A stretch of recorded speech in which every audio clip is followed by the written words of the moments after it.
Este es un mensaje del pastor John MacArthur, traducido y predicado en español para el mundo de habla hispana. Mateo capítulo 4. Uno de los textos más maravillosos de toda la palabra de Dios, puesto que aquí está esa gran declaración de nuestro Señor. Venid en pos de mí, y os haré pescadores de hombres.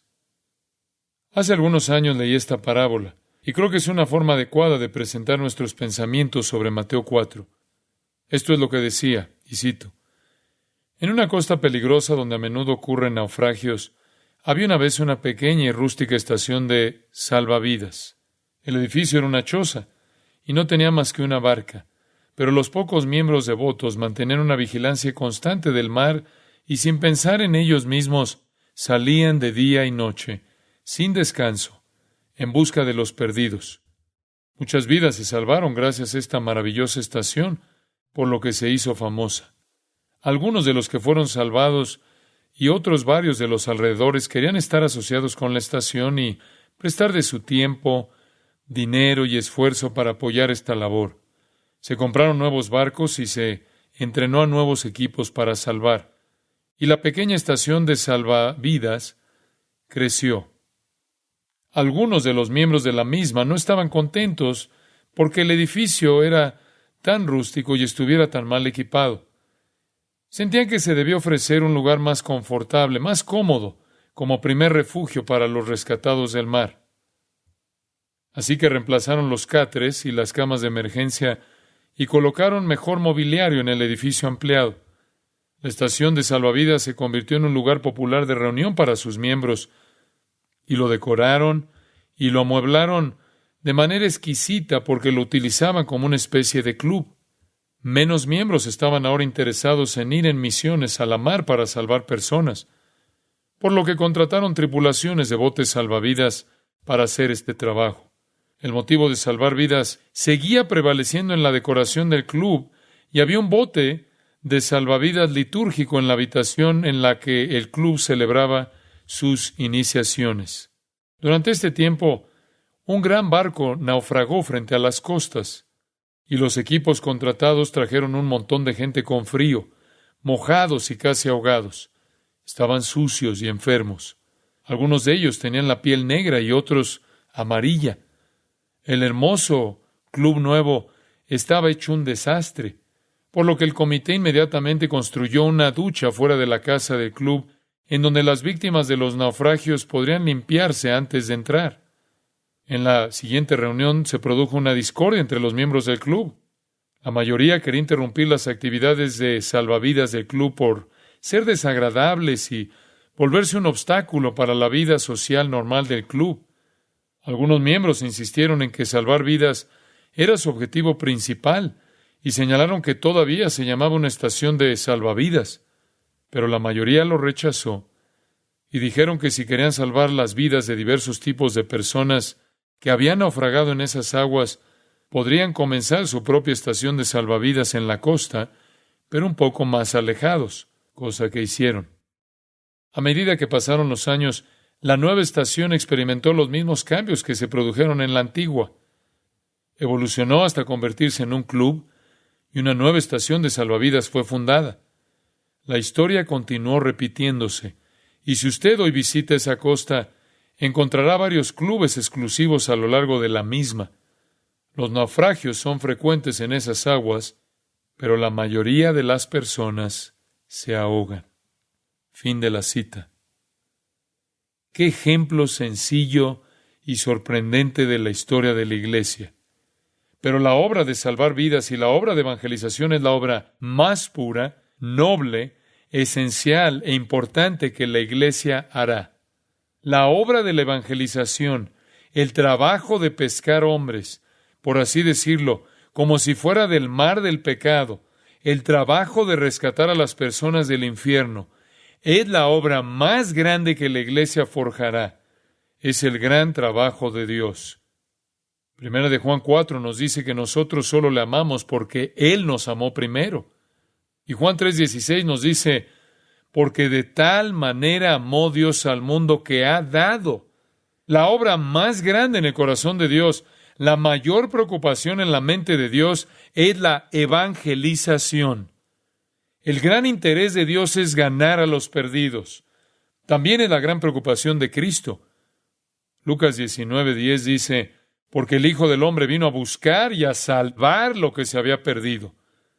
El trabajo de ganar a los perdidos es la preocupación de Dios, la preocupación de Cristo y también la mayor preocupación del Espíritu Santo.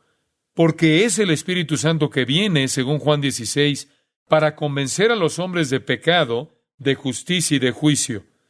Es el Espíritu Santo que viene sobre la iglesia y después de que lo hemos recibido, me seréis testigos en Jerusalén, en toda Judea, en Samaria y hasta lo último de la tierra, dijo Jesús. El gran interés de Dios, de Cristo y del Espíritu es la evangelización, salvar a los perdidos. En el Nuevo Testamento encontramos que es también la mayor preocupación de los apóstoles. Es sin duda el caso de Pablo. En el capítulo 1 de Romanos, Pablo hace eco de lo que es un sentimiento divino.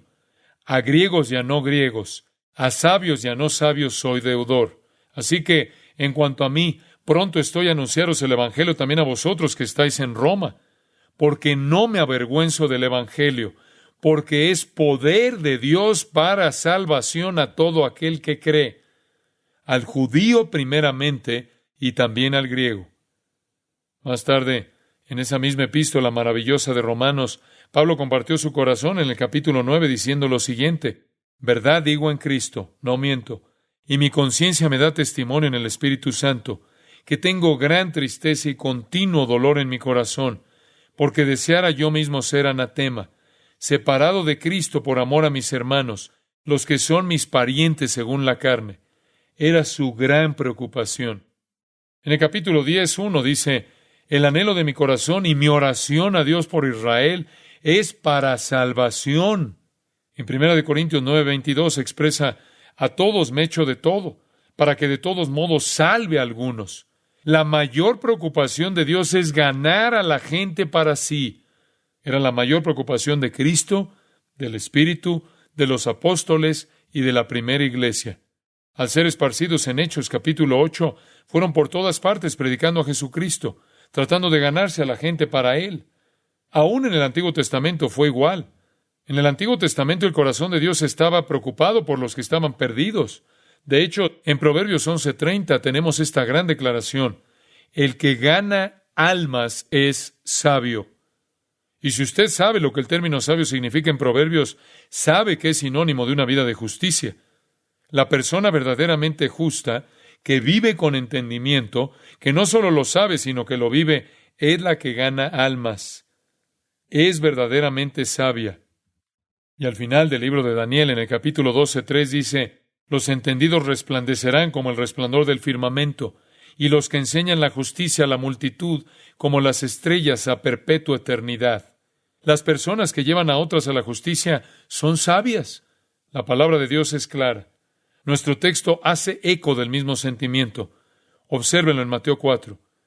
La gran palabra de nuestro Señor Jesucristo en el versículo 19. Venid en pos de mí, y os haré pescadores de hombres. ¡Qué promesa! ¡Qué promesa! Él no solo dice que quiere que lo hagamos, sino también dice que nos capacitará para hacerlo. Es nuestra tarea. ¿Sabía usted que el término griego evangelizar se utiliza no menos de 53 veces en el Nuevo Testamento y está todo resumido en la Gran Comisión en Mateo 28, cuando el Señor dice, por tanto, id y haced discípulos a todas las naciones, bautizándolos en el nombre del Padre, y del Hijo, y del Espíritu Santo, enseñándoles que guarden todas las cosas que os he mandado? Alguien dijo que el evangelismo es el sollozo de Dios, que es el llanto angustioso de Dios mientras que solloza por una ciudad condenada. Evangelismo es el llanto de Pablo cuando dice, deseara yo mismo ser anatema, separado de Cristo, por amor a mis hermanos, los que son mis parientes según la carne. Es la súplica del corazón de Moisés cuando dice, este pueblo ha cometido un gran pecado, perdona ahora su pecado y si no, ráeme ahora de tu libro que has escrito. Es el grito de Wesley quien dijo que el mundo es su iglesia. Evangelismo es el llanto de los padres en la noche por un hijo perdido. Es la mayor tarea y nosotros debemos centrarnos en ella. Al mismo tiempo, el evangelismo es una gran paradoja en este sentido. Jesús dijo que todo el que quiera salvar su vida la perderá, y todo el que pierda su vida por causa de mí la hallará. En otras palabras, al salvar a otros, nos perdemos nosotros mismos, o al perdernos a nosotros en la tarea, ganaremos a otros. Lo podríamos decir de la siguiente manera: quien gane al mundo debe ser rechazado por el mundo. No se puede tener ambas cosas. En el capítulo 15 de Juan, Jesús dice en el versículo 25, pero esto es para que se cumpla la palabra que está escrita en su ley. Sin causa me aborrecieron. Pero cuando venga el Consolador, a quien yo os enviaré del Padre, el Espíritu de verdad, el cual procede del Padre, Él dará testimonio acerca de mí, y vosotros daréis testimonio también. En otras palabras, Jesús dijo que nosotros seríamos su testigo. Iremos por el mundo dando testimonio. ¿Qué sucederá? Versículo 2 del capítulo 16. Os expulsarán de las sinagogas, y aún viene la hora cuando cualquiera que os mate pensará que rinde servicio a Dios. Quien rescate al mundo, quien alcance al mundo, será rechazado por él. Quien gane la vida debe perderla. Quien pierda su vida verá que será usada para salvar a otros. Este es el modo de Jesús. Nuestro Señor, quien nos salva de la muerte conquistándola, tuvo que rendirse a ella. Y es por eso que el evangelismo es en cierto modo el sacrificio del más grande por el más pequeño. Los que valen por los que no. Los fuertes muriendo para que los débiles puedan vivir. No es la teoría desamorada de la supervivencia de los más aptos, sino el sacrificio de los más capaces para que los más débiles puedan caminar. La Biblia claramente dice que debemos enfrentar a las personas de este mundo que no tengan a Cristo y perdernos para que podamos ganarlos a Él. Estaba viendo un libro antiguo escrito en 1877, algo que me gusta hacer, porque me parece que todas las cosas que pensamos que son tan novedosas, tan maravillosas y recién descubiertas por esta generación de cristianos alertas, siempre están enterradas en algún tesoro del pasado. Y el Espíritu Santo de Dios siempre ha revelado estas grandes verdades a todo su pueblo a través de los años. Encontré esta pequeña nota y pensé que era interesante. El escritor estaba tratando de incitar a evangelizar. Este anciano hombre de Dios, quien quiera que fuese anónimo, sin duda alguna un predicador, estaba dando una súplica, presentando una súplica apasionada a la gente para que saliera a ganar otros para Cristo. Probablemente estaba indicando a la iglesia que fueran un equipo para salvar vidas y no un club. Y estas fueron sus palabras, y cito: si se supone que la población actual de nuestro mundo es de 1.600 millones, en 1877, y que en todo este vasto número no hay más que un verdadero cristiano que tendrá un papel decisivo en las manos del Espíritu Santo durante el próximo año en la conversión de solo otros 2 a Cristo, y cada uno de esos 2 nuevos conversos son instrumentos utilizados para llevar a Cristo a otros 2 durante su primer año de vida espiritual, y que la obra así continuaría, cada nuevo converso conduciendo otros 2 a Cristo dentro del año de su conversión, ¿cuánto tiempo se necesitaría este ritmo a partir de un cristiano para que los 1.600 millones llegaran a Cristo? La respuesta, sin duda, sorprenderá a muchos de nuestros lectores. Pero si podemos confiar en las cifras, todo el mundo se convertiría en poco menos de 30 años, en menos de una generación. ¿Es una obra como esta muy poderosa para que el Espíritu de Dios la pueda llevar a cabo, para que la Iglesia se esfuerce por lograr? Pero vamos a modificar un poco las condiciones. En lugar de suponer que no había más que un verdadero cristiano en todo el mundo, tengamos una aproximación más cercana a la realidad. Supongamos que el número es por lo menos 20 millones. Probablemente muy por debajo de la verdad. Si cada uno de estos 20 millones de cristianos llevara a Cristo a una sola alma en el próximo año, el número total sería del doble antes de finales de este año 1877.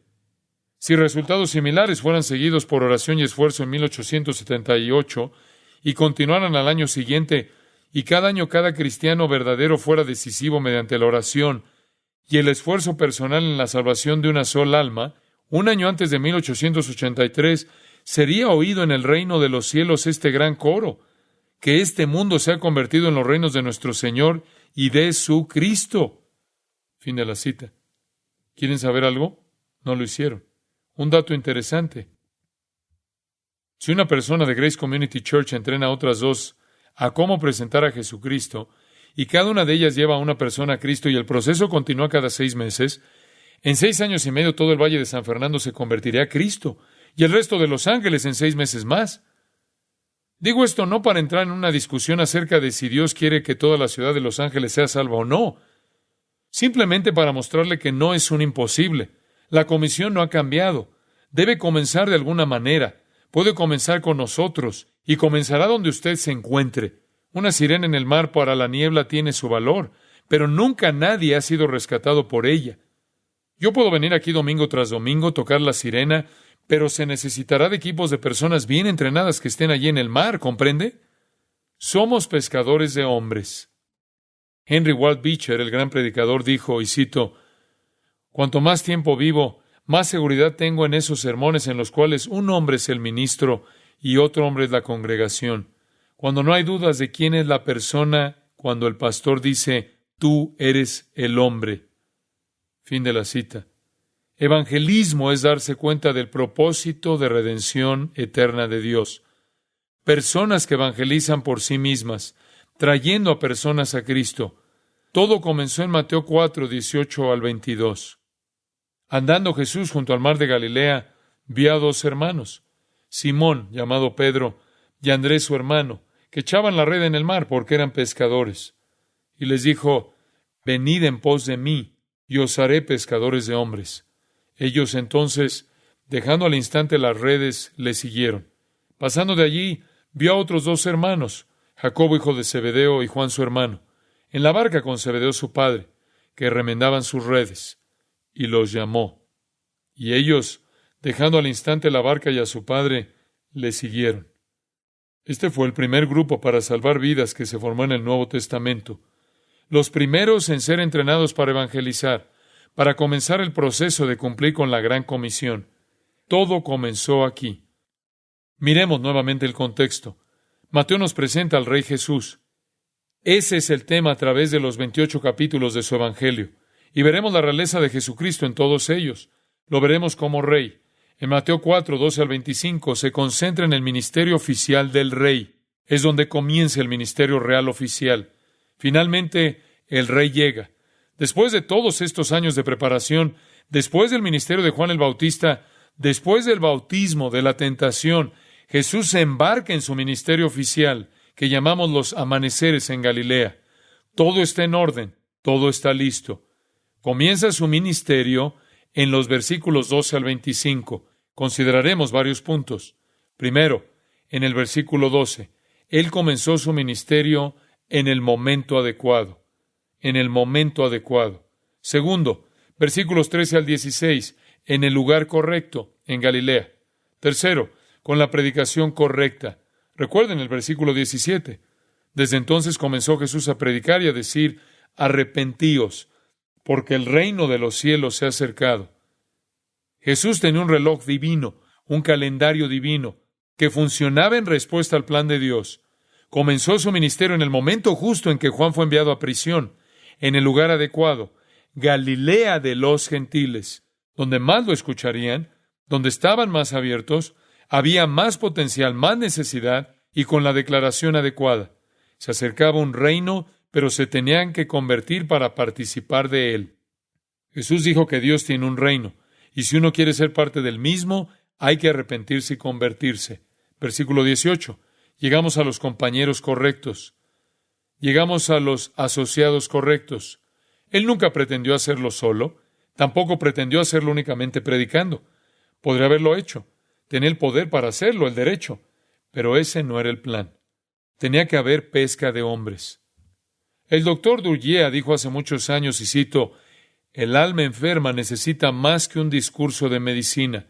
Necesita una receta personal. Fin de la cita. Y Jesús necesitaba algunas personas que pudieran dar más que una clase de medicina, que pudieran dar recetas personales a las almas de las personas que conocieran.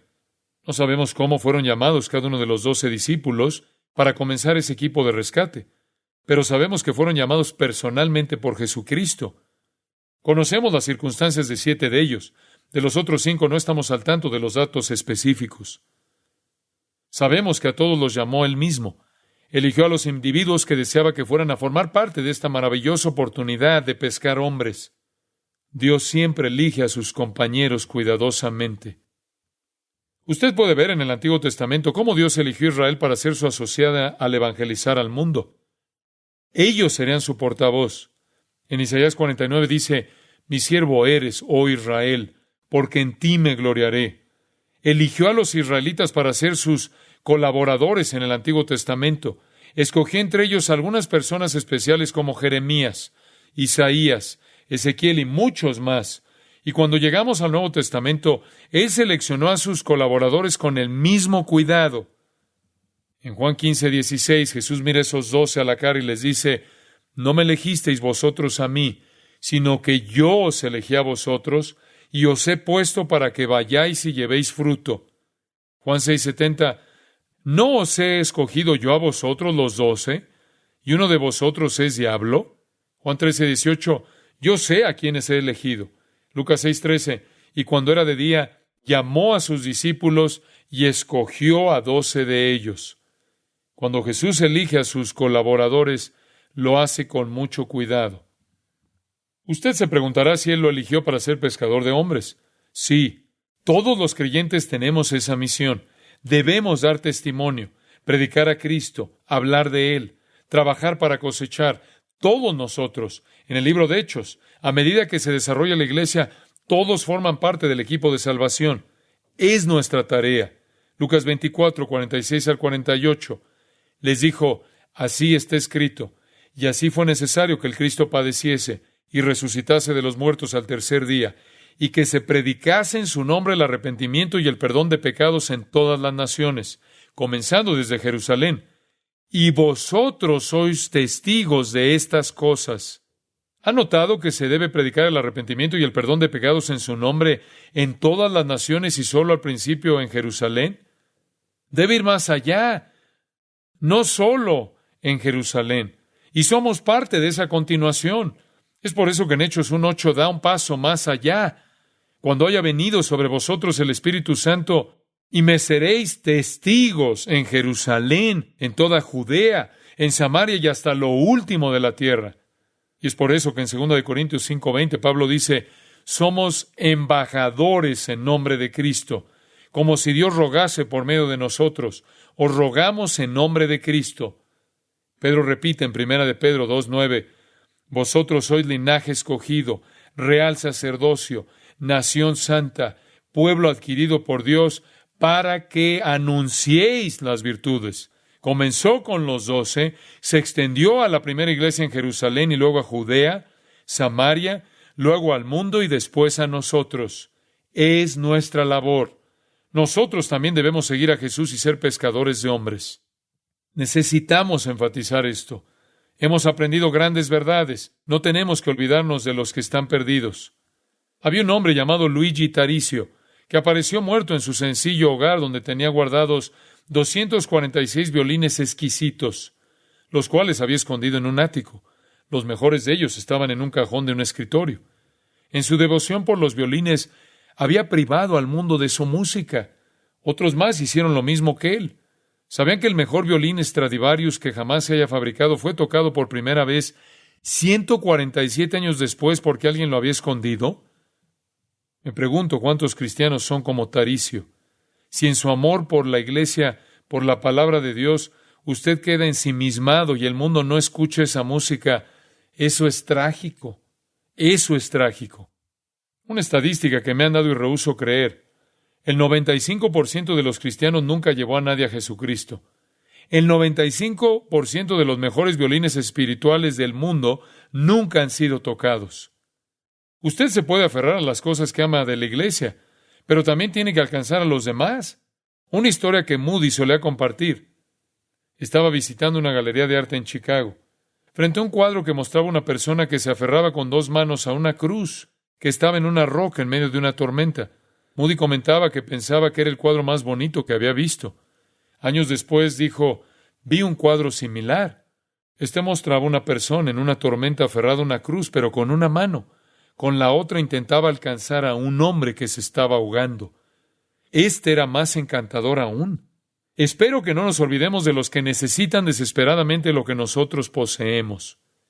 En uno de sus libros, S.D. Gordon retrata a Gabriel en un diálogo con Jesús después de la ascensión. El ángel le pregunta a Cristo sus planes de evangelización, y él le responde, y cito, les pedí a Pedro, Santiago, Juan, Andrés y a otros más que se encargaran de hacer eso.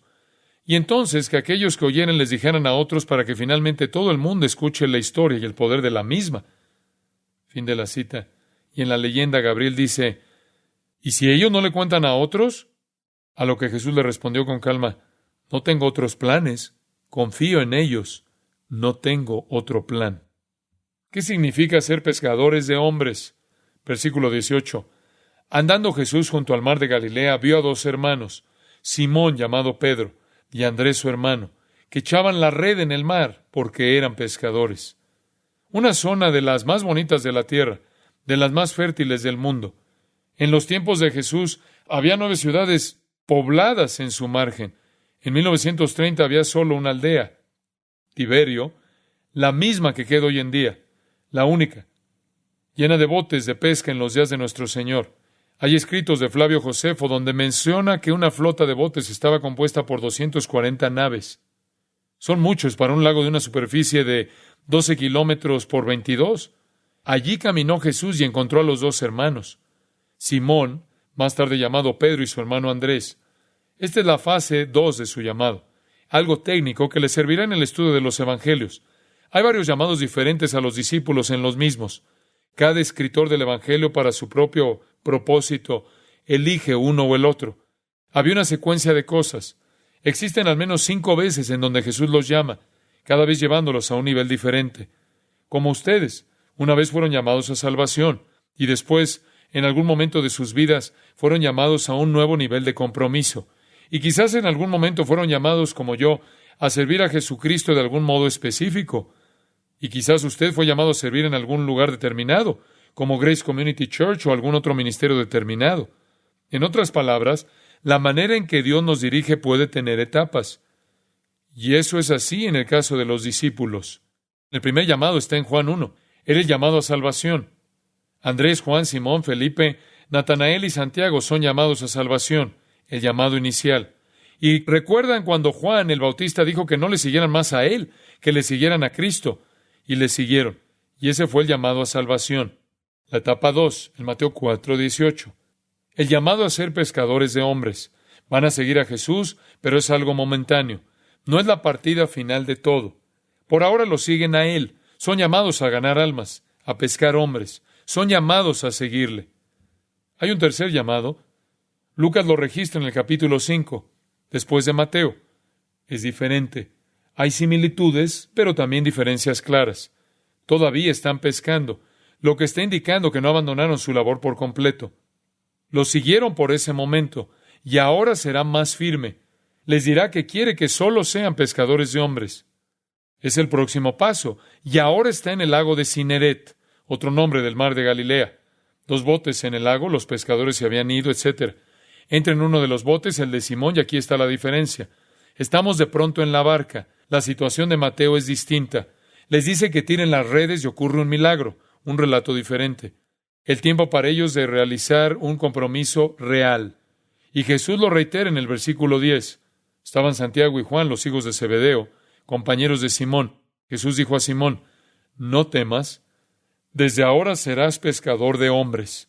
¿Recuerdan la historia? No podían pescar sin el Señor. Él controlaría los peces. Les preguntó si querían peces. Les dijo dónde poner las redes. Sin mí no tendrán nada. Pescarán hombres. Y cuando trajeron a tierra las barcas, dejándolo todo, les siguieron. Otro nivel de compromiso. Esto es parte de nuestra vida. En algún momento usted viene a Cristo y luego alguien le dice que usted debe pescar hombres. Quizás es mucho tiempo después y quizás no son muchos los que dejan todo para ir a pescar hombres. En Marcos 3 hubo otro llamado. No solo pescarían hombres, sino que serán oficialmente apóstoles. Versículo 14. Y estableció a 12 para que estuviesen con él y para enviarlos a predicar y que tuviesen autoridad para sanar enfermedades y para echar fuera demonios. Ahora tenían poderes milagrosos, poder también para sanar. Pasaron de salvación a un llamado general, a un compromiso específico total y ahora a un poder milagroso. Y finalmente la quinta fase, registrada en el capítulo 10 de Mateo, en el primer versículo. Entonces, llamando a sus 12 discípulos, les dio autoridad sobre los espíritus inmundos, para que los echasen fuera, y para sanar toda enfermedad y toda dolencia. En el versículo 7 les dice que vayan predicando. 16, como ovejas en medio de lobos, y fueron a predicar. Así debe ser con nosotros. Y todo comienza con el momento en que conocemos a Cristo y lo aceptamos como nuestro Salvador. Poco después, con ayuda del Espíritu Santo, pescaremos hombres y esperemos que más tarde su vida esté en la dirección de hacer eso, abandonando todo, y llegará el momento cuando en medio de esto usted siente el poder de Dios que lo mueve a hacer su trabajo. En la fase 2, conoce estos dos, Simón y Andrés. Estaban tirando sus redes en el mar porque eran pescadores. Había 3 métodos de pesca en esos días. Uno era con caña de pescar, otro con red. Se usaba desde 1 o 2 botes. Se tiraba al mar con cuerdas en las 4 esquinas y tenía un peso para que se hundiera rápidamente en el agua. Y, por supuesto, cuando el barco avanzaba, acumularía los peces. Ellos alzarían las cuerdas en la parte superior y la red estaría llena de peces. La Biblia habla de una red en Mateo capítulo 13. Solo tenían que recoger los peces. Ellos ataban las cuerdas al final y los peces estaban atrapados. Y también había una red que es la que ellos estaban utilizando aquí. Estaban lanzando una red. No saganae, que es la red de arrastre. Estaban arrojándola. Es una red circular de casi 3 metros de diámetro que manejaban con habilidad. Ellos sabían cómo arrojarla desde la orilla del lago. El agua llegaría a una altura hasta la rodilla. La red tendría unos pesos en su ribete, en su orilla, para que se hundiera. Los peces quedarían atrapados y ellos tirarían de la soga trayéndolos. Eso es lo que estaban haciendo. ¿Por qué se lo comento? Creo que es interesante. La palabra es anfiblestrón, de donde proviene la palabra anfibio.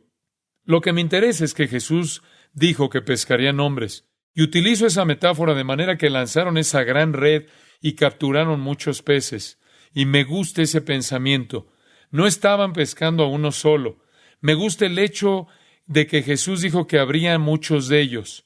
El Señor, cuando habló de evangelismo, tenía muchas personas en la mente, y llama a Simón y a Andrés, pero también vean en el versículo 21, pasando de allí, vio a otros 2 hermanos, Jacobo, hijo de Zebedeo, y Juan su hermano, en la barca con Zebedeo su padre, que remendaban sus redes, y los llamó. Son 4 y él tiene un plan para ellos. Son diamantes en bruto, son toscos, hombres que viven al aire libre. Sabemos en el caso de Pedro que era un poco hosco, rudimentario, sin duda algo cierto de los otros también. Tenían muchos problemas, falta de percepción espiritual, no importaba lo que Jesús dijera en los primeros meses de su ministerio, nunca lo entendieron. Él les hablaba de lo que los hebreos llamaban el velo mashallah, y ellos se preguntaban de qué estaba hablando. Tenían una percepción muy limitada de la dimensión espiritual. Las parábolas de Mateo 13 fueron justo para ellos. Ellos no entendieron el mensaje. Jesús continuó hablando con ellos en términos que no podían entender. Durante mucho tiempo trataron de entender. Jesús tuvo que explicar todo. Tenían mucho que aprender. Tuvieron una terrible falta de compasión. Eran realmente un grupo que no se compadecía. Mateo 14:15. Cuando anochecía, se acercaron a él sus discípulos, diciendo: el lugar es desierto y la hora ya pasada. Despide a la multitud para que vayan por las aldeas y compren de comer. Deshazte de la multitud o estarán hambrientos. Eso no es ser muy hospitalario. No tenían compasión. Eran un grupo de hombres orgullosos y pienso que al estar junto a Jesús se sentían mejores que los demás. Cuando se acerca un niño, ellos le dicen que lo eche, que no pueden ser molestados por un niño. Ni siquiera eran indulgentes, tolerantes. Pedro le preguntó a Cristo cuántas veces debía perdonar a alguien si lo ofendía. El Señor dijo 490 veces. Eran terribles en las reuniones de oración. Se quedaban dormidos. No eran valientes. Cuando el pastor fue golpeado, las ovejas se dispersaron. ¡Qué grupo!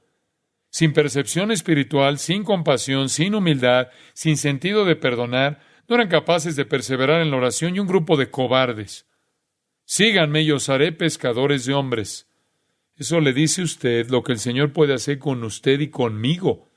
Él es excelente con la materia prima que muestra poco o ningún potencial. También es una buena lección. Jesús vio algo allí, algo en ellos. Sabía lo que estaba haciendo. Eligió un potencial. Lo vio allí. El hecho que haya seleccionado a pescadores es un tipo de reprimenda para el sistema judío. ¿Por qué no eligió un rabino en su grupo? Un rabino brillante, astuto, conocedor, o alguno de los grandes líderes de Israel. ¿Qué saben los pescadores? Nunca asistieron a la escuela, quizás ni siquiera sabían leer. Confiaba en algo mejor que la sabiduría del mundo, algo mejor que la influencia humana, mejor que la religión formal, mejor que la educación, mejor que un ritual, ¿no es cierto? Ni muchos poderosos, ni muchos nobles, dijo Pablo, eligió a cosas insensatas del mundo, las cosas elementales, lo más bajo del mundo. Brodus, el gran comentarista que ha escrito el maravilloso libro sobre Mateo, dijo, y cito, tal vez estaban menos expuestos a las locuras de la tradición farisea y por lo tanto mejor preparados para recibir y transmitir la nueva doctrina, y eran eminentemente hombres del pueblo. Es probable que los 12 hombres tuvieran una vida humilde, sin el aprendizaje de las escuelas rabínicas. Y en Hechos 4 la gente dijo, ¿quiénes son estas personas y qué es lo que saben? Galileos. Fin de la cita. Versículo 19. Pero a ellos les dijo, venid en pos de mí, y os haré pescadores de hombres. Nosotros, los cristianos, no entendemos. ¿Cuántas veces usted dice que si tal o cual famoso se convirtiera en creyente, ¿a cuántas personas ganaría? Para empezar, el Señor nunca eligió a esas personas. ¿Qué influencia tendría tal persona si se convirtiera? Él nunca los eligió. No hay nada de malo con ellos. No vino y escogió a grandes genios. Escogió a pescadores humildes, gente del pueblo. Y Dios siempre se identifica con la gente del pueblo, con los pobres y con los pobres en espíritu. En el versículo 19 les hace una gran promesa. Les haré pescadores de hombres. No les pido que hagan algo que yo no esté comprometido a hacer. Ya eran creyentes, como vemos en Juan 1. Esta es su segunda etapa. Ustedes serán pescadores de hombres. Ellos lo entendieron. Una descripción vívida para ellos. Sabían perfectamente lo que les estaba diciendo. ¿Alguna vez ha pensado en cómo aplicar la capacidad de pescar para pescar hombres? Los pescadores buenos tienen ciertas cualidades. Primero, la paciencia. Ellos aprenden a esperar. Así que para pescar hombres se debe ser paciente. Segundo, tienen la cualidad de la perseverancia. Es increíble. Lo hacen una y otra vez. Bueno, no pescamos nada, pero volveremos. Perseverancia. La tercera cualidad es la valentía. Mi barca es pequeña y el mar muy grande. Enfrentarán al mar a causa de los peces. Los pescadores también parecen tener un ojo para el momento adecuado. Si usted habla con uno que sepa, le dirá cuándo y dónde. Por lo que quien sabe ganar almas escoge su momento y lugar cuidadosamente. Los buenos siempre le dirán que se quede fuera de vista. Recuerdo cuando era pequeño fui a pescar con mi tío Charlie. Me colgaba del bote y él me decía que no me asomara. Le preocupaba que los peces me vieran. Se supone que no deben verte. ¿Es una buena analogía? El que es bueno en ganar almas es de perfil bajo, se esconde, se asegura de que la mirada esté puesta en Cristo. Por lo que Él les dice que ellos saben de paciencia, perseverancia, valentía, saben cuándo es el momento adecuado, saben cómo permanecer ocultos para lograr su objetivo. Y entonces les dice que serán pescadores de hombres. Jesús asumía el compromiso de entrenarlos, de enseñarles. Hay un único modo de enseñar a alguien a ganar personas, y es llevándolos y mostrándoles. Hay que mostrarles. Algunos no saben cómo tender las redes, otros no saben cómo poner en el anzuelo, etc. ¿Cuánto tiempo le llevó a entrenar a estas personas? 3 años. ¿No es maravilloso? Primero pasó un tiempo con ellos. Los organizó y luego los dejó ir de 2 en 2, Mateo 10. Iban y regresaban, siempre dando un reporte, de 2 en 2. Finalmente en Mateo 28 les dice que se va, que quedan solos. Se graduaron.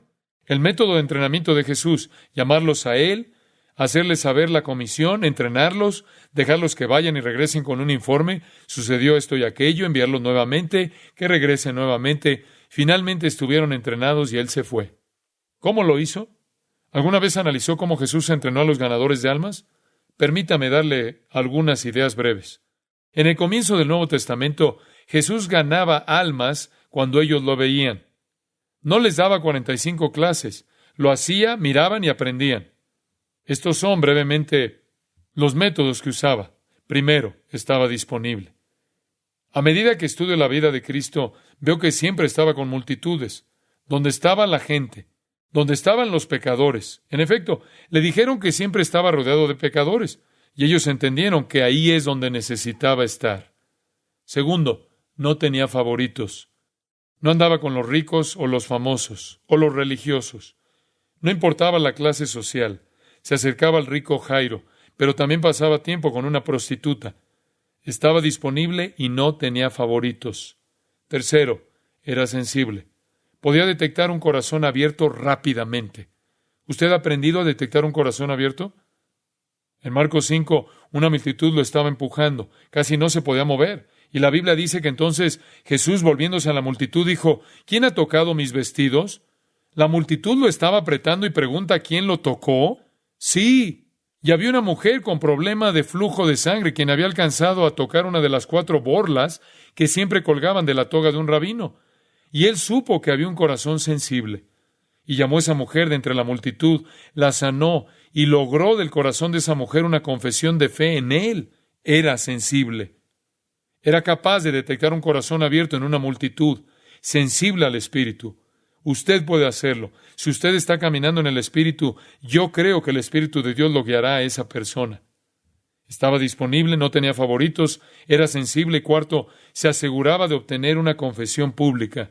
No dejaba que la gente se escapara. La mujer de Marcos 5 no se podía escapar. Él le hizo confesar. Ella le tocó su vestimenta, fue sanada, pero no fue suficiente. Marcos relata que había sufrido mucho a causa de su enfermedad.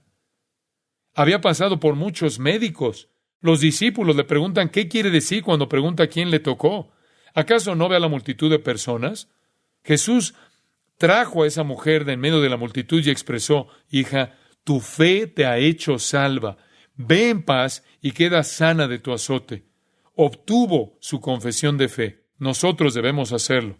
Para ser eficaces, tenemos que lograr que la persona confiese públicamente a Él como Señor. Jesús era amoroso y cariñoso. Miren lo que hizo en el capítulo 8 de Juan con la mujer que había sido abusada por todo tipo de hombres. Una prostituta de la peor categoría. Y con María Magdalena. Y en Mateo 8, cuando tocó un leproso, era afectuoso con los pecadores. Y siempre les dedicaba tiempo. El Señor me habla a mí de esto. Siempre estoy apurado, me tengo que ir, siempre hay un gran proyecto, una reunión, tanto tiempo para el ministerio y tan poco tiempo para las personas. En Marcos 5, Jairo le cuenta una larga historia sobre su hija y él se toma el tiempo para escucharle. Había muchas personas, pero él le dedicó tiempo. Durante estos 3 años, entrenó a estos hombres para saber cómo estar disponibles, cómo no tener favoritos, cómo ser sensibles, cómo asegurarse de obtener una confesión pública, cómo utilizar el amor y el cariño y cómo tomarse el tiempo y aplicar todo lo que sabían como pescadores. Paciencia, perseverancia, valentía y un ojo para saber el momento correcto y tener perfil bajo en todo esto. Y así aprendieron. Él los entrenó. Y ese es nuestro deseo. Apoyar a hombres que entrenen a otros a evangelizar. Es lo que Jesús hizo. La conclusión, ¿cuál fue su respuesta? Ellos entonces, dejando al instante las redes, le siguieron. Y en el versículo 22 dice de otros 2, y ellos, dejando al instante la barca y a su padre, le siguieron. Me encanta. Obediencia instantánea. Eso habla de autoridad. Si usted camina por la orilla y le dice a alguien que le siga, y ellos lo hacen, eso dice algo de usted. Y cuando ve una imagen de un Cristo demacrado, enclenque, arrugado, que parece que no puede asustar a nadie, ese no es Él. Obediencia. No creo que ellos hayan tenido pasión por las almas ni ninguna otra cosa. ¿Por qué lo hicieron? Si usted quiere sentir pasión por ganar almas, comience por obedecer. Ahí comienza todo. La obediencia es la chispa que enciende el fuego de la pasión. La manera para tener el corazón en llamas por los perdidos es obedecer y ver cómo Dios toma la chispa de la obediencia y la transforma en un incendio forestal. David Brainerd, el gran misionero que falleció a los 29 años de edad, dijo, y cito, «Oh, si yo fuera una llama de fuego en la causa de mi amo». Fin de la cita. Henry Martin dijo, y cito, «Déjenme quemarme por Dios». Fin de la cita. Alexander McLaren, el gran predicador, dijo, y cito, «Díganme la profundidad de la compasión de un cristiano y les diré la medida de su utilidad». Fin de la cita. ¿Dónde comienza todo? ¿De dónde se obtiene tal pasión? Ese deseo de consumirse por Dios, Viene del piloto de la llama de la obediencia. El doctor Cortland Myers, en su libro ¿Cómo lo sabemos?, escribe acerca de Robert Murray McCheyne, un predicador escocés que falleció a los 29 años. Myers dice, y cito, «Donde quiera que él fuera, Escocia temblaba. Cuando abría su boca, una fuerza espiritual se extendía en todas partes. Miles lo seguían a él a los pies de Cristo». Fin de la cita. Un viajero deseoso de conocer el lugar donde McCheyne había predicado fue al pueblo y encontró la vieja iglesia. Un hombre accedió a llevarle por la misma. Lo llevó al estudio de McCheyne. Le ordenó que se sentara en la silla. El viajero dudó por un momento y luego se sentó. Delante de él había una Biblia. «Ponga su cabeza sobre esta Biblia y llore. Eso es lo que hacía nuestro pastor», dijo el anciano. Luego lo llevó al púlpito frente a la Biblia abierta. «Párese aquí», le dijo, «y ponga su cabeza entre sus manos y deje que las lágrimas fluyan». Eso es lo que hacía nuestro pastor antes de predicar. Y entonces Cortland Myers escribió, y cito, «Con tanta pasión por los perdidos y los necesitados, no es de asombrarse que el Espíritu Santo le diera a McCheyne una personalidad tan magnética que trajo a tantos al Señor». Fin de la cita. El Señor escuchó. Necesita personas especiales que le ayuden. Necesita un equipo bien entrenado, no un club cómodo. No necesita eso. Necesita pescadores de hombres. Usted se preguntará si puede hacerlo. Sí. ¿Cómo? Primero, sea un creyente. No puede ser parte de un equipo a menos que lo sea. Número 2, esté disponible. Aprenda cómo ganar personas para Cristo. Si eso implica involucrarse en un ministerio de evangelización, hágalo. Si eso significa leer el Nuevo Testamento y subrayar todo acerca del evangelismo, clasificarlo y aprenderlo, hágalo. Sea un creyente y esté disponible. Tercero, preocúpese. Quizás eso significa leer libros. Seguramente implica conocer incrédulos. Y todo comienza con la obediencia. Salga y hágalo, aunque la pasión no esté ahí. Diga lo que siempre quiso y nunca lo hizo. Y dése cuenta que Jesús es su modelo. Estudie como Él lo hizo. Y luego busque a alguien a quien seguir y deje que sea su modelo. Si un creyente esté disponible, preocúpese, sea obediente, siga a Cristo y aprenda con Él ejemplo. Jesús comenzó en el momento adecuado, en el lugar apropiado, con la declaración correcta y los compañeros o colaboradores adecuados. Debemos llevar la luz al resto del mundo. Gracias, Padre, por el llamado a hacer este trabajo para ti. Te alabamos y pedimos que nos hagas esa clase de personas que son pescadores de hombres. En el nombre de Jesús. Amén. Para más información sobre los mensajes y libros del pastor John MacArthur y de los derechos legales de los mismos, puede acceder a la página en gracia.org.